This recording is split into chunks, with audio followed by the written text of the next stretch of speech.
And let's start the ramble. And here you can see olive trees, so just coming through. That was Jean-Marc that actually planted this little olive grove here. You can feel the wind, you can probably hear the wind. Please don't tell it to stop. This is the north wind. We need this north wind to dry the vines. We had 20 millimetres of rain on top of 100 millimetres that we had last week. It's very wet, it's very damp. We need the north wind to come in and to dry the land and to dry the vines, and so that we can actually get in now and actually protect our vines again. So we protected them every vineyard at the weekend on Friday and Saturday last week. It's rained now, so that's washed off all of the protection. We're organic, so it's sulfur mainly with copper and a little special mixture of crustacean and pectins, fruit pectins, and that's all been washed off now. So basically the vines are now unprotected from mildew and odium, so as soon as we can, we need to get back in there and protect them again. There's going to be another quiz at the end of the session, so hang on in there, and you can actually win a prize. You can win some wild herbs that I've actually picked from our organic vineyards here, dried them and put them in a little envelope for you. So coming down here, this is you can see Tuchan in the background, lovely little village, 600, 700 people, and we're in this sort of valley at the bottom. I'm not in the valley at the moment, I'm actually walking down a very muddy hill.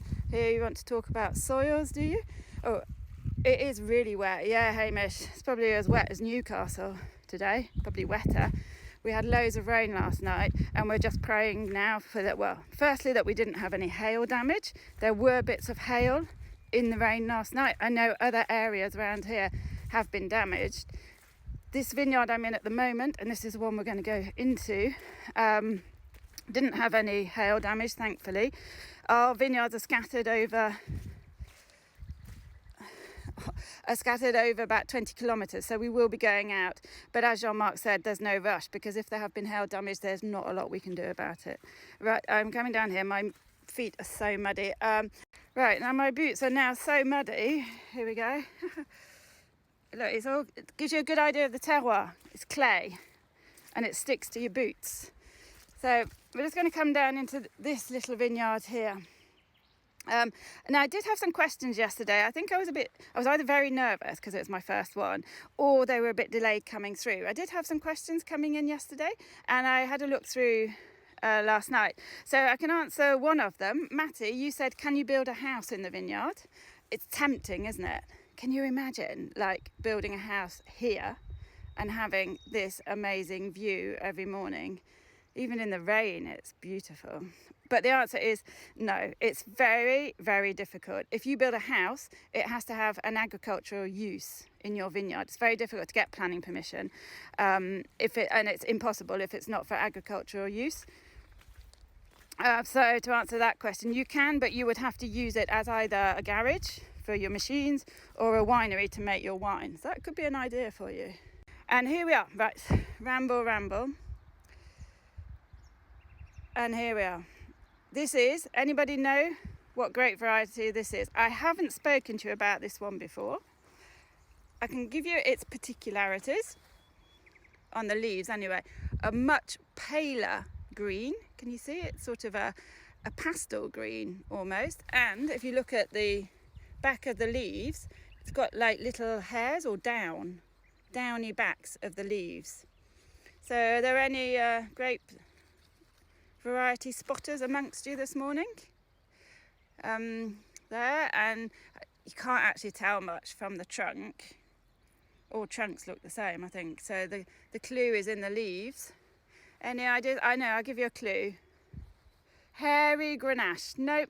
I'm going to give you a clue. Another one for the hairy Grenache. I know why, because it's the hairy leaves. No, fooled you. It's not the hairy Grenache. It's a white grape. This is a white grape. Oh, 3 of you. I know where I'm going to go tomorrow, the hairy Grenache vineyard. But I'm not going to tell you because that might be a question. Hi, everybody. Right, Brad, any more guesses on this very local, quite rare in this area grape? This is the vineyard I'm standing in this morning.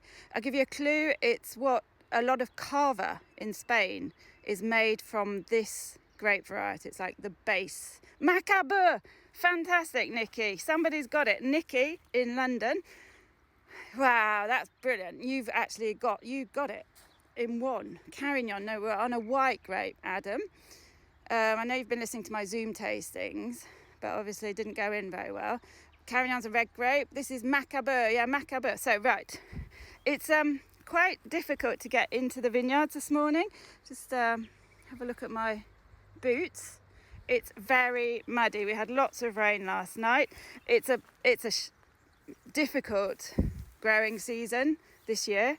It's awful, actually. We've had so much rain and it's muggy. It's not good for fungal disease on these lovely vines, and we're going to have to get back out and protect them again, because the protection we put on last week in our organic, so it's all organic, has now been washed off by the rain we had last night. Vintage boots, they're nice, aren't they? If Jen Pfeiffer's watching, to zoom on my boots again, these are made in Australia, the only boots. They're so comfy, and they are my vintage boots. So we just walked down here. I've chosen an alleyway that hasn't been ploughed. Another question from yesterday was, do you weed? We do. We're organic, so we plough.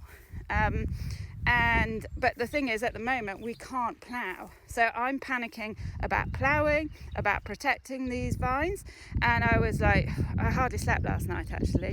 And I said to Jean-Marc this morning, look, there's so much to do. And he was like, okay, you have to prioritise. The priority at the moment is to get back into the vineyard and actually tie up the young vines that we planted last year. That's the first thing. We need to protect those.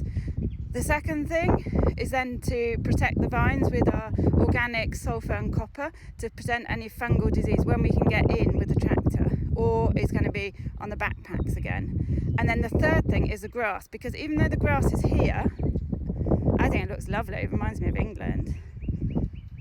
Hi Emma. Hi John. Great to see you, John. Just joined in.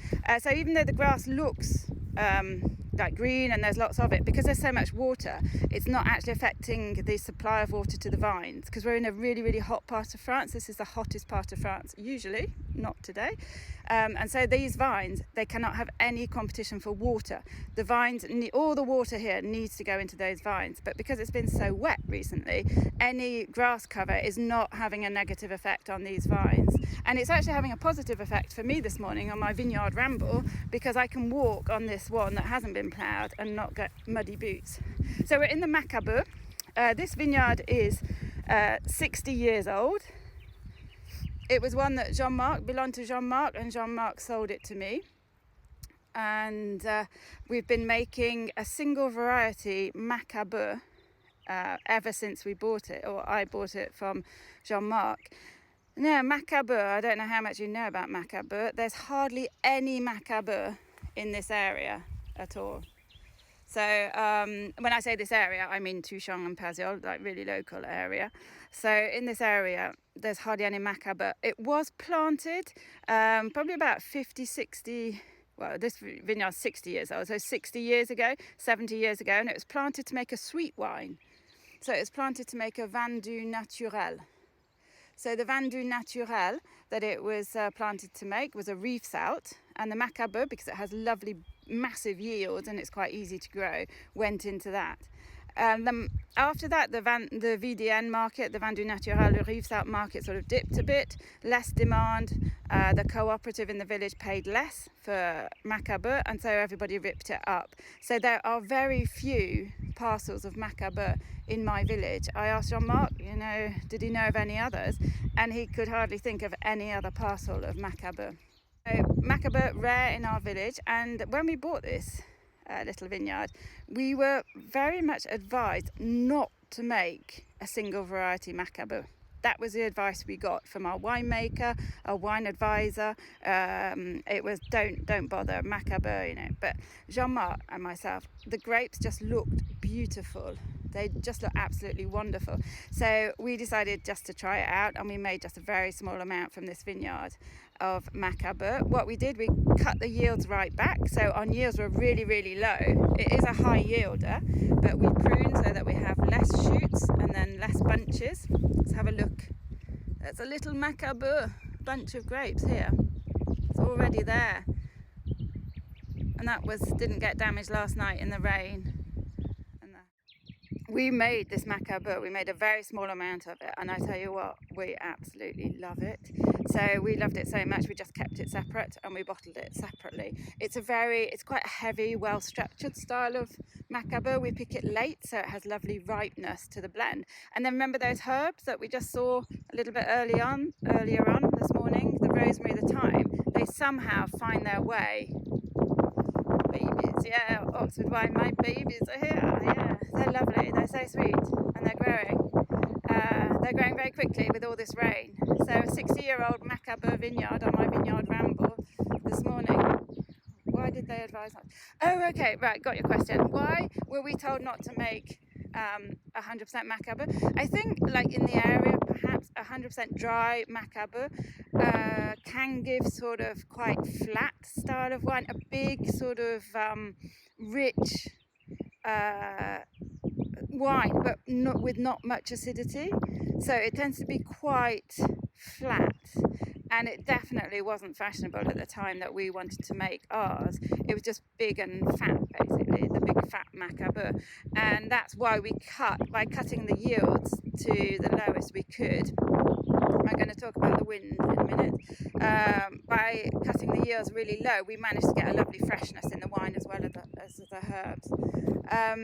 Adam, just a note on the wind. If you can hear the wind behind me, please don't tell it to stop. I know it's annoying. I've lived here for 25 years. I know this wind is annoying, but it's the north wind. This north wind is coming in to save us this morning, because overnight we had another 20 millimeters of rain, and we had some hail in that too. We haven't seen any hail damage yet, but we need our vineyards and the leaves to dry as quickly as they can.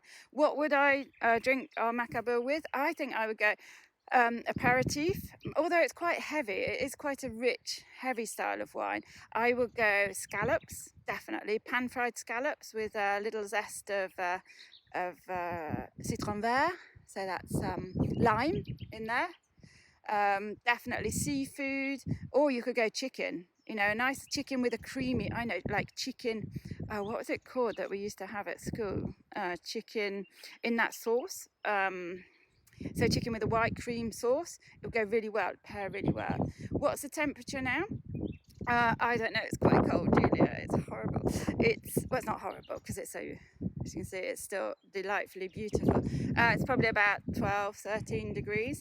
So my little ramble this morning's been cut short a little bit because it's so muddy and I can't get right into the vineyard, but I've brought you into this lovely MACABEU vineyard this morning, and you can see my little car waiting for me, and quite down at the bottom, quite aptly, it's just started to rain again. One final question for those of you who've been joining in. So the next question, just so that you can win, so that you can win a sachet of wild herbs that I picked from our organic vineyard and dried, so you can use them on your barbecue like Adam has done. Oh, that MACABEU with wild asparagus and hollandaise, that would be perfect.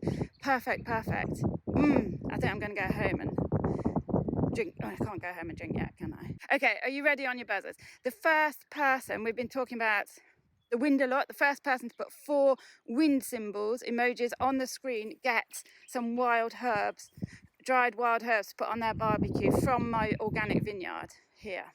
Yeah, Matty, we have a winner. Matty did it, 4 wind symbols, and that's just to say thank you to the wind. It's to say thank you to all of you for listening in this morning. Hope you've enjoyed it. Please keep your comments coming, and tomorrow back out in the vineyard, same time, same place. So come and have a vineyard ramble with me tomorrow. Thanks everybody for joining in. It's been great, and I'll see you all tomorrow.